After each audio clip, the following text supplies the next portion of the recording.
Let's do a ramble.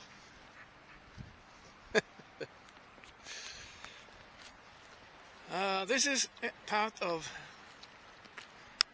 a long series of videos that I've been doing because I've come back here and I'm kind of tackling a lot of problems head on now, finally. So I grew up in this world and everything was very rational, hyper-rational, you might say. So I did like the STEM level, like science as the answer for everything, and certainly rationality is the only possible way of being and being conscious. Thinking is the only way of experiencing anything. It's like, so I'm doing this because of a comment on Facebook about non-duality, and I don't know, I've got no idea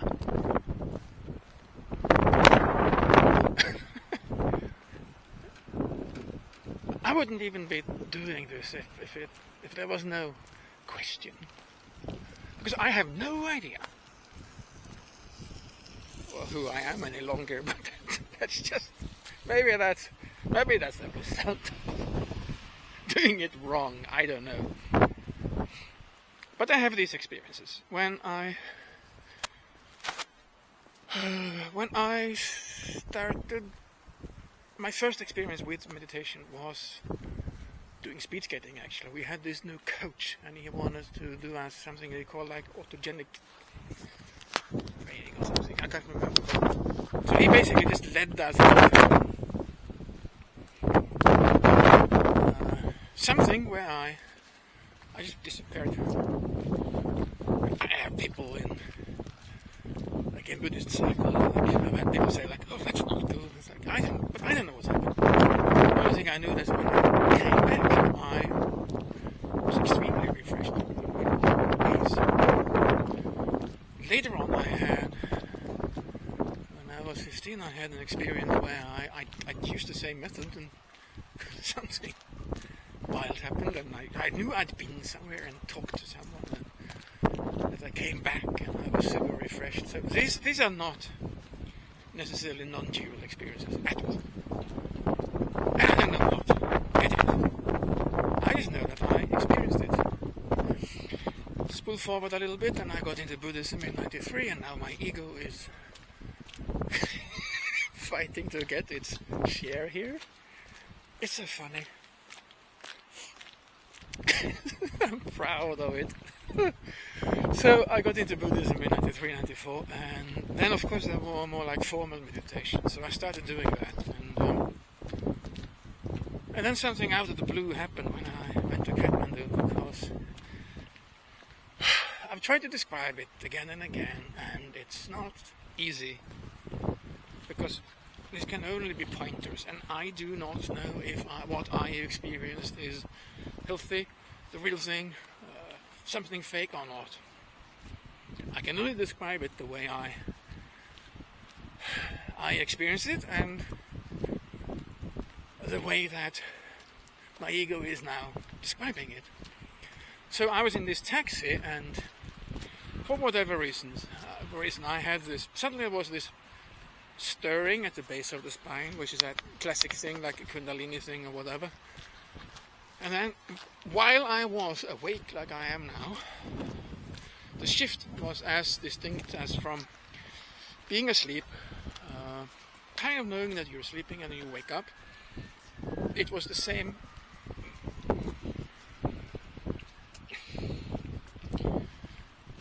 It was as if a step above being, the next step after being awake in a normal sense, and all thinking totally ceased.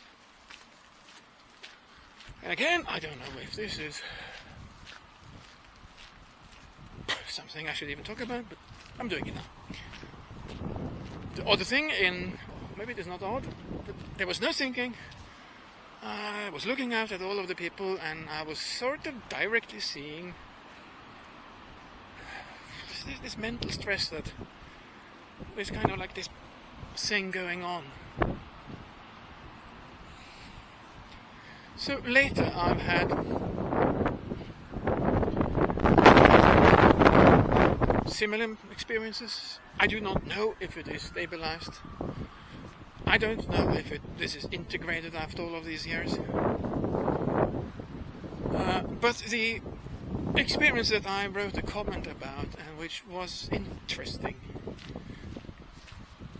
is that I later in 2016, I had some years when I totally fell out of Buddhism and I was really super stressed and really sick and everything. And then in 2016 events just led to me coming back. And I did 2 courses with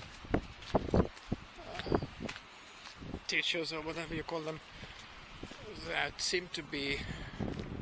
The first was someone who's proven in that setting to be on a very high level. The second was like a more scholastic Western teacher. In both cases, I got into the same state of mind again. And the first event was as momentous as the one in 95. It lasted longer. It's as if, I don't know, it's as if I knew where I not was. It's as if there's a slight ego here now as well, but I can feel it. But it was kind of like home. So it lasted for 3 or 4 days. And I'm still trying to figure out how did I function doing stuff without any thoughts. And there's a couple of things. First, I had planned what to do going home from that that weekend, 4 days it was. So I had it already planned. I had my sailboat and I was going to move that, and I did that the 3rd day, and my mind was just sinking into this glass clear, observing the reality around me as it goes along, and no new thinking generated. That's the way. So I had the plan, so I see that what I planned kind of compelled me to do things. And then there was another thing. I don't think it was completely devoid of thinking, but the thoughts were like tiny echoes, and they were constructive, I think. So when towards the end of the last day, it got even deeper, and at one point it was scary. But I just turned away from that particular direction, and it was totally stable again, and for this short period of time.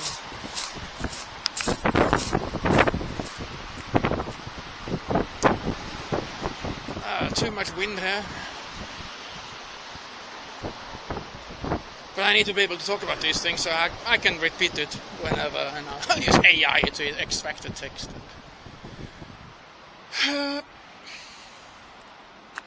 So at the end of this, something just totally let go completely, and because I knew that I had previously planned to move my car to the house I was living, which was a couple of hours away into the woods, and it's almost as if some kind of echo just made the rational part of me just do it, and then when I was driving up these roads, and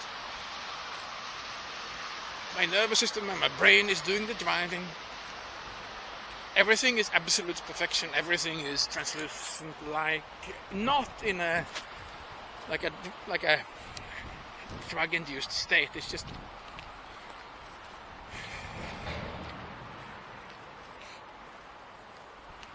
regardless. While I was driving, there were some thoughts forming, and they were like, "This is fun, yeah." I can drive without thinking, and that thought just trailed away, and there was no new generation. And then a few minutes later, maybe I did that drive, forming a dozen thoughts, something like that. So the day after, it got deeper and more stable, I think. I might be wrong about that. And since I knew the woods, and since I was just being there alone, maybe it got deeper. Or maybe it was not the same. Maybe I was slipping out of it slowly. Regardless of that, something curious happened. Because I've been living in this body that's had some complex things after strong injections ages ago, and I know physical suffering. And at one point, there was a thought that came. It was like a non-verbal thought. Oh, need to check with body. And the answer that came back was,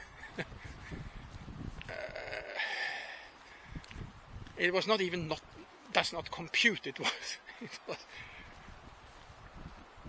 more like silence. And then I noticed that there was no physical suffering at all. So I then spent a day or two in, at least some hours, in a state where no suffering was literally possible. Suffering was literally impossible.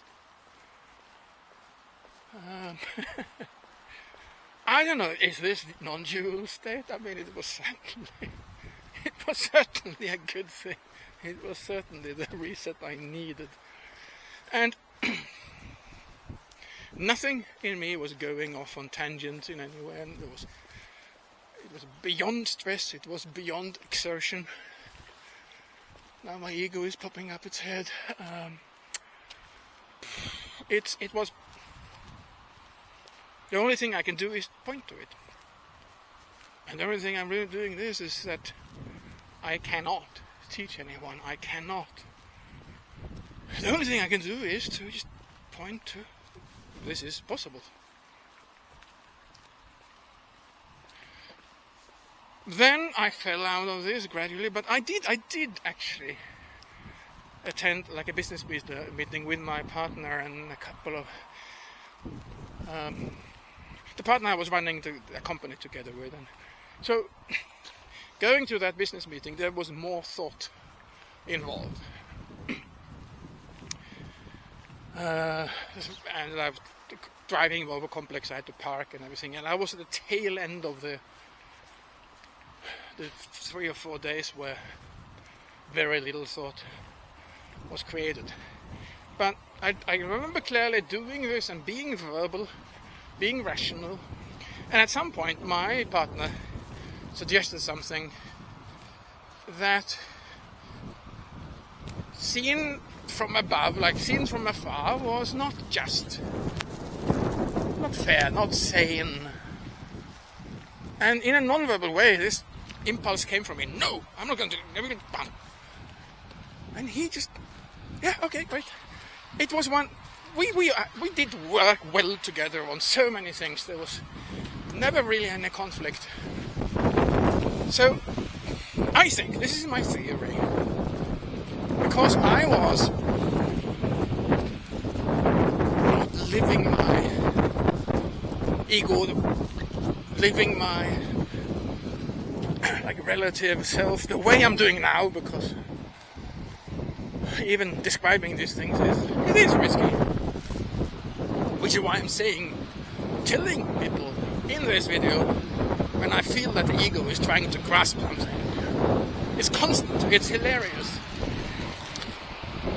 So that was one event where I was like, oh, this is interesting. If I'm in that state of mind, or if I'm close to that state of mind, or I'm even falling out of it, this seems to be effective. And of course, like chasing it would never have worked. I then fell into the ordinary way of being and lots of stress and getting sick again and getting like desperate again. But I was inside of the this Tibetan Buddhist center system again, which is how I ended up in Asia in the first place. And I knew that, well, of course I remembered this experience that was beyond even pleasurable. It's got nothing to do with pleasure. It's just being free of everything while conscious, which is something I certainly need. Not too many cars here, I guess. Anyway, can be repeated, will be transcribed if the sound is okay. And I need to be able to speak about this on delivery, on request. So what happened is I knew that this at least was the way to go. And then there was a longer retreat available. And I've had this kind of thing happen before. I remember the cost was like 9,000, 7,000 or something. And then I had I lacked 1,000, and I took my reserve. That was everything except for 1,000. And I paid that for the long retreat, and I was super happy. And that took it even deeper in a more controlled way, which then led to me just staying on at the retreat center. And this is the part where I'm trying to answer the question that popped up online, and that is, I stayed on at the retreat center. Let me think back. After a few days I started having impulses and thoughts, but there was one thing that it was really funny. I was discussing this with at least one other guy during this retreat, that this is like, it's just so relaxing, and this is so refreshing. I feel that I have no personal needs whatsoever. All I need is a box to sleep in and some food. And that is actually how it was. I had some habits and impulses that were pulling me out of it, but I stayed in that state most of the time.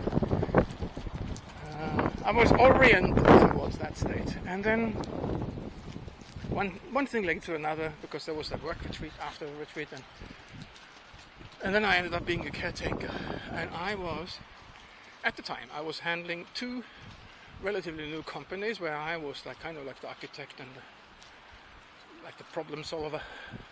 Maybe the others don't agree, but for this part I'm clear that my ego has a right to claim that. I was the architect. I had a lawyer taking on the state because of these medical issues. I had to deal with different factions on this retreat center, where the bureaucrats running the board and everything. Constantly I misunderstand the doers, the tradesmen doing the actual work, and it lasted for weeks. For weeks, everything just flowed. Maybe even for months. I think I fell out of it gradually. The interesting thing is that during this period, even if I had I had a fight with a shop where I paid cash for an iMac, and they didn't have it, and they wanted to pay it back to my bank account, and I had to push them hard to get my cash back. Insane bullshit like that. So I got totally into the dualistic mindset and stress, but then it just kind of righted itself. I just drift. No, you can't say drift off, because what I think is that this period was constructive.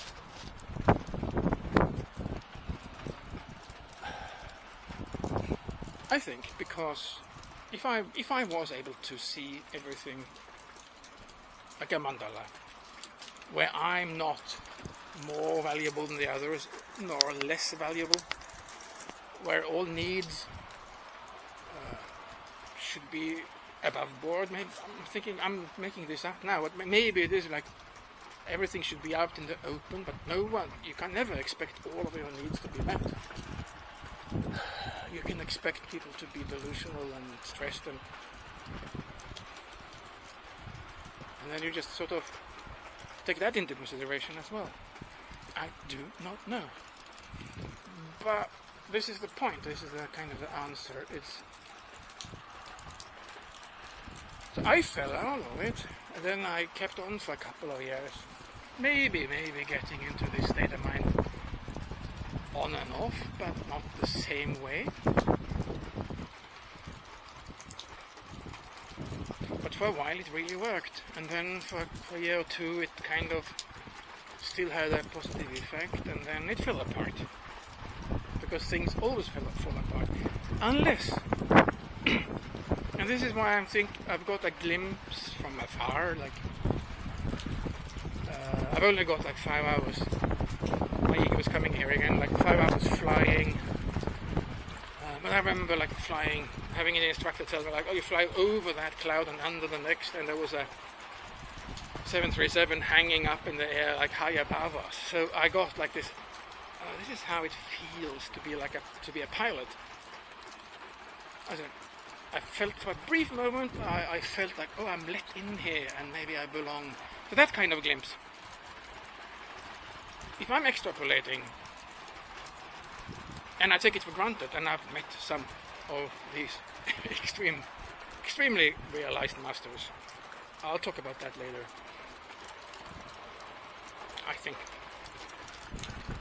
So, if I'm like a totally ordinary and very, very messed up person can experience glimpses of this, well, someone who is firmly established in that, well, that's how and why they can be very effective. And like a retreat center like that should have someone who has a more stable realization than me, certainly. And I've seen some of the people in that Sangha who are on some kind of level. When they stay there, it works. Because everyone respects them and knows that it was maybe even easier for me to coordinate all of this and kind of get this, whatever thing it is, done, because I was a nobody, really. Yeah, that's the answer. And I think it's, if you extrapolate and like, okay, people can have glimpses of these, and it can be a, probably I'm wrong about, maybe I just had short glimpses, and that changed my thinking, and most of it was in like a dualistic mind anyway. It doesn't matter, because when I extrapolate, and I think that some spend like years in meditation to get into it. Some, well, in the Buddhist tradition, the Tibetan tradition, you learn this across lifetimes. No wonder that it, like, almost pure miracles can be performed. And I actually think that some of these, especially in the past, were literally able to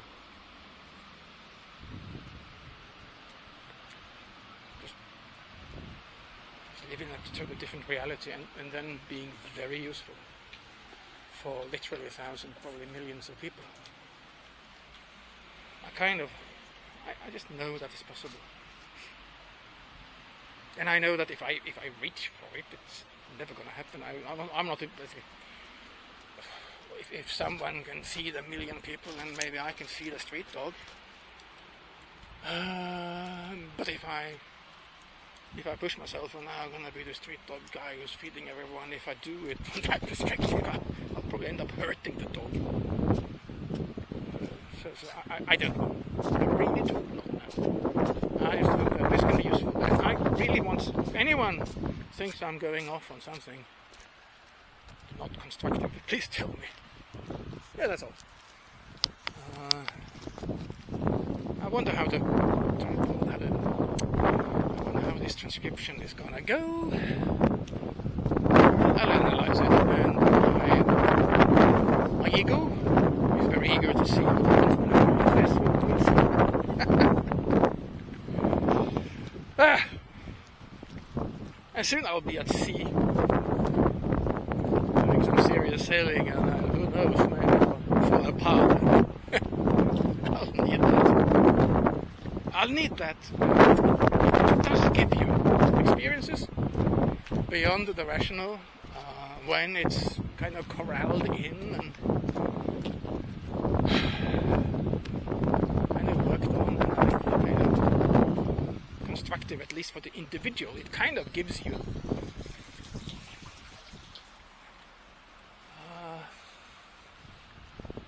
it makes it possible to endure more, I think. For the individual, that's I think that's really something. I don't know. Anyway, this is it. It can only be pointed to. It can never be. It can be shown. I have experience with that. I have experience with these. My ego has experience with these. Some of these high masters just not pulling you in, but just showing you directly, non-verbally. Of course, using the language to point you in that direction, but I don't know, maybe there's something more that happens. I'm not sure. I'm really not sure about that part. But someone who is skilled can see I think it's like this. Someone who is skilled can see your complete configuration and work verbally on an individual so that it just boom opens up. That I'm sure of. And then again, if you grasp for it, it's not going to happen. Which is why these type of my ego is talking again, like the expert on Tibetan blah blah. This is why traditionally, and when I came to Asia in big ego 95, so funny. This is why even back then it was kind of kept like semi-secret. Now it's all in the open, of course. And I think that is kind of like the signal to just talk about things openly, because it's all in the open, and resources like this one, group where I could be this one content is available, and we can